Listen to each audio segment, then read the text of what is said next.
Disainmõtlemine on töövahend, mille abil on võimalik aru saada sellest, et kuidas inimesed mõtlevad ja kuidas neile kõige paremini siis mingisuguseid lahendusi hakata pakkuma.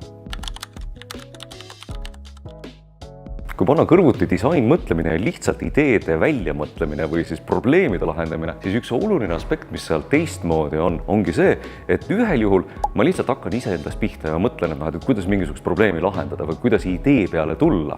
Aga disainmõtlemise puhul on esimeses fookuses see tulevane kasutaja. Ja see tulevane kasutaja võid olla mõnikord sa ise, aga enamasti on selleks keegi teine. Ja selleks võib olla ka palju inimesi.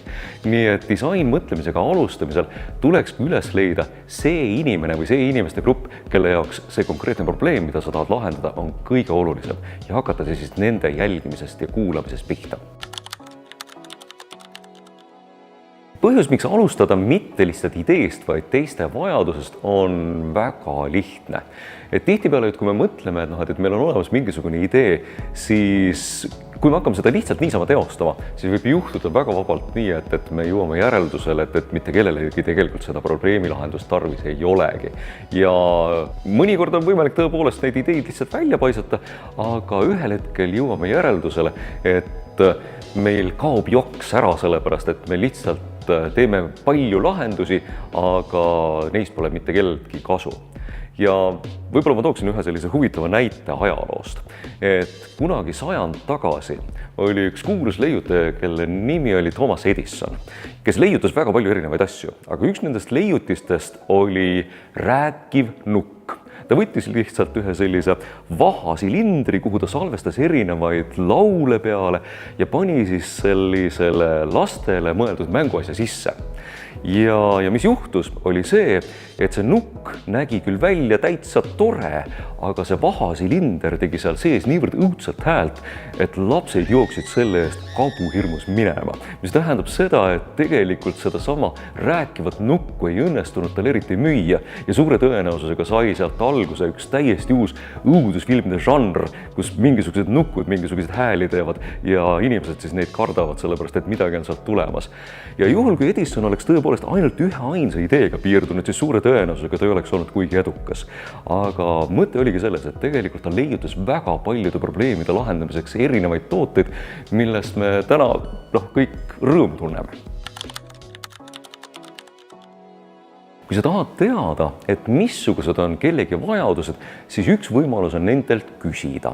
Aga küsimise puhul on üks oluline aspekt, et tuleb küsida mitte ilmtingimata enda sõprade käest, kes annavad sulle võib-olla soovitavaid või sõbralikke vastuseid ja samamoodi pereliikmed ei ole ka väga hea sihtgrupp, kellega testida, sellepärast nemad ütlevad ikka, et seda toredat asja.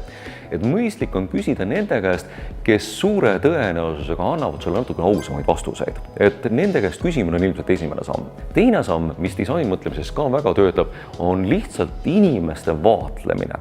Et kui me üritame näha, et mida keegi teeb, siis me saame päris palju paremini aru, et kus kohas see probleem täpselt seisneb.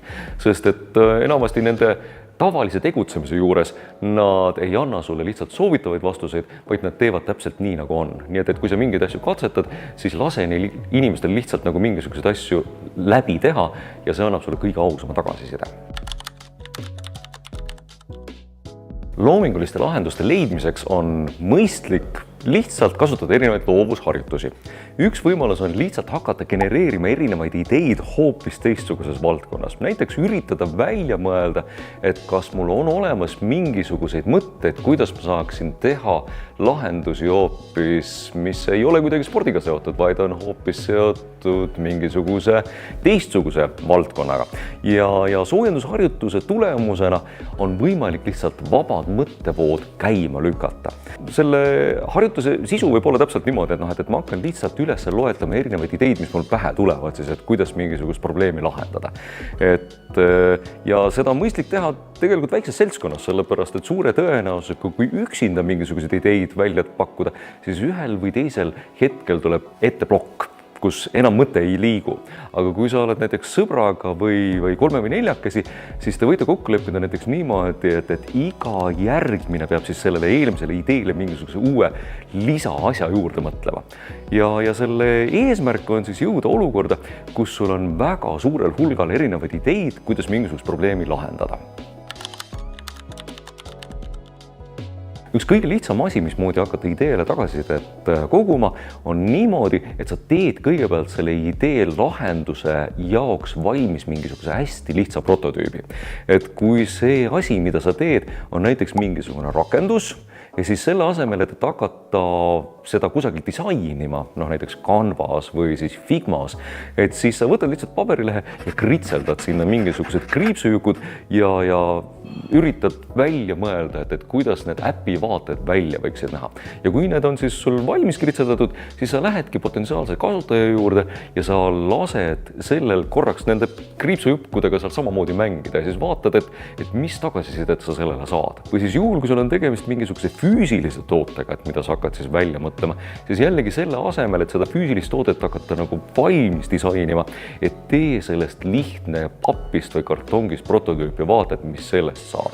Ja taas enda potentsiaalsete kasutajatega sa võid kokku leppida, et nad siis katsetavad selliste mänguasjadega ja nad üritavad sulle anda siis tagasisidet, et missugune tugevus on sellel tootel, aga mida selle toote juures võiks teistsuguseks teha.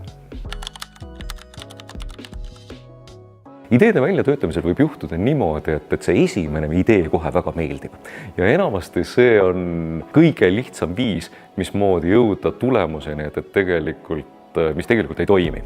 Et kõige parem mõte on võtta ja leida 3 või 4 erinevat sellist asja, mille puhul sulle tundub, et neil kõigil on mingisugune väike aps on küljes, aga nad kõik võiksid natukene ühel või teisel moel seda kasutaja probleemi või siis vajadust kuidagi lahendada. Ja kui neid alternatiive on rohkem, siis on suurem tõenäosus ka, et üks neist päris hästi töötab.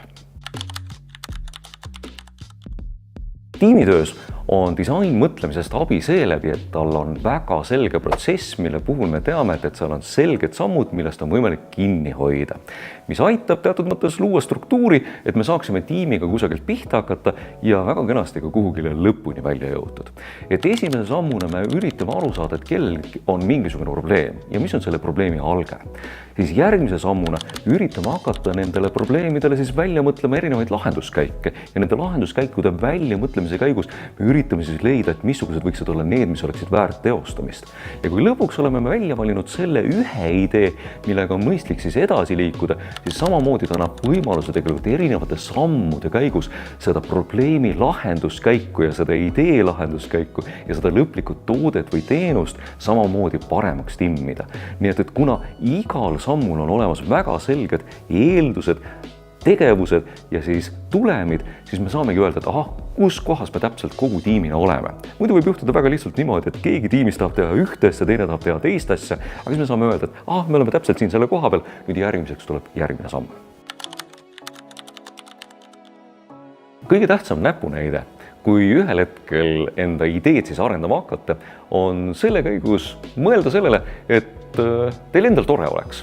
Sest et kui seda protsessi nautida ja üksteisele kaasa mõelda, siis selle käigus sünnivadki kõige paremad ideed. Ja isegi kui lõpuks selgub, et mõni nendest ideedest saab siis auhinna, siis on see veel eriti tore aspekt.